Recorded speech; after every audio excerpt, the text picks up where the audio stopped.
আচ্ছা ভাই দাঁড়া, আমি দেখাবো। ওই দাঁড়া, খালি আমাকে ডেকে নিয়ে আসিস আর খালি গার্লফ্রেন্ডের সাথে দেখা করিস। তোকে বলেছি না তোর গার্লফ্রেন্ডকে একবার বলবি যে আমার একটা গার্লফ্রেন্ড খুঁজে দিতে। আরে ভাই দেবো বলেছি তো, দাঁড়া না। কবে আর দিবি? আর যদি না দিতে পারিস তাহলে তোর গার্লফ্রেন্ডটাই আমাকে দিয়ে দিবি। দাঁড়া তুই এখানে। এ ভাই দিয়ে দে যা।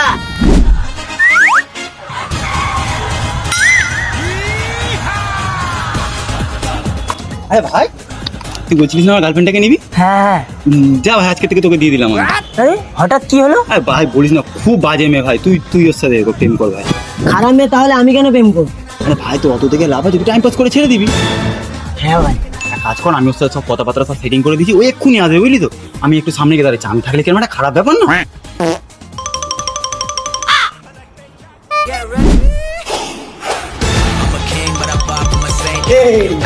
এক্ষুনি বাড়ি থেকে উঠেছিল রে। আমার গার্লফ্রেন্ডের বাড়ি আমি যাবো না তো কে যাবে? এটা আমার বাড়ি আর ওটা আমার বোন হয়। অনেকদিন ধরে খুঁজছিলাম আমার বোনের বয়ফ্রেন্ডকে, তুই তাহলে বয়ফ্রেন্ড। দাদা আমাকে ক্ষমা করে দাও দাদা।